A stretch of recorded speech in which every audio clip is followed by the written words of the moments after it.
शहरों में। देखिए, ये बड़ा नेचुरल फॉल आउट है जो युद्ध हो रहा है खाड़ी में, लेकिन हम सब लोगों को, खासकर भारत सरकार को, उसका संज्ञान लेना चाहिए था। ऑल्टरनेट सोर्सेज क्या हो सकते हैं?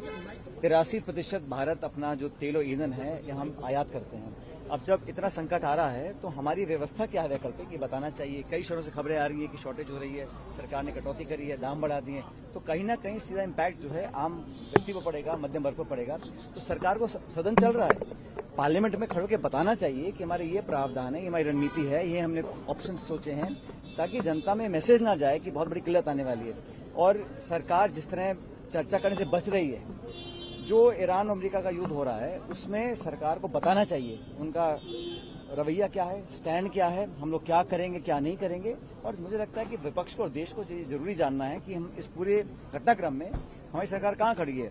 मत भूलिए, लाखों लोग ऐसे हैं जो खाड़ी में रहते हैं, उनकी जानमाल की सुरक्षा कैसी होगी, वापस कैसे आएंगे। और इन जो द्विपक्षीय संबंध हमारे हैं, इसका इस्तेमाल अगर हम अब नहीं करें तो कब करेंगे? जो आपके बायलैटरल रिलेशंस हैं, आपका इस्तेमाल करना चाहिए, लोगों को इवैक्यूएट करना पड़ेगा। इस सबका विस्तार से सरकार को सिर्फ स्टेटमेंट से बात नहीं बनेगी, चर्चा होनी चाहिए पार्लियामेंट के अंदर। अब सदन चल रहा है और सरकार चर्चा से बच रही है, कुछ न कुछ छुपाने को होगा।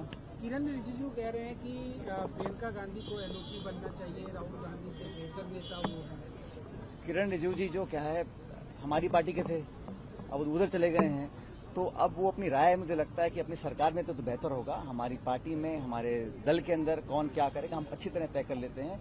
और ये बात सही है कि पार्लियामेंट्री अफेयर्स मिनिस्टर को जिस प्रकार की भाषा का उपयोग नहीं करना चाहिए उन्होंने किया था। नेता प्रतिपक्ष को बोलते हैं कि देश के लिए खतरा है, और ठीक उसके एक दिन बाद एक उन्हीं के व्यक्तियों का मैसेज आता है कि वो राहुल जी को जान से मार डालेंगे। तो ये वातावरण निर्मित करने की रणनीति होती है। और किरण रिजिजू जी एक मंत्री है भारत सरकार के, नेता प्रतिपक्ष को आप देश के लिए खतरा बताएंगे तो किस आधार पे आप सदन में पहुंचते हैं? तो ये उनको विड्रॉ करना पड़ेगा। और जो उनका सुझाव है वो अपने सीमित तरह के बहुत रहेगा। उनको अभी अपने नेताओं को खुश करने के लिए ऐसी बातें बोलनी पड़ती है। स्पीकर के खिलाफ अविश्वास प्रस्ताव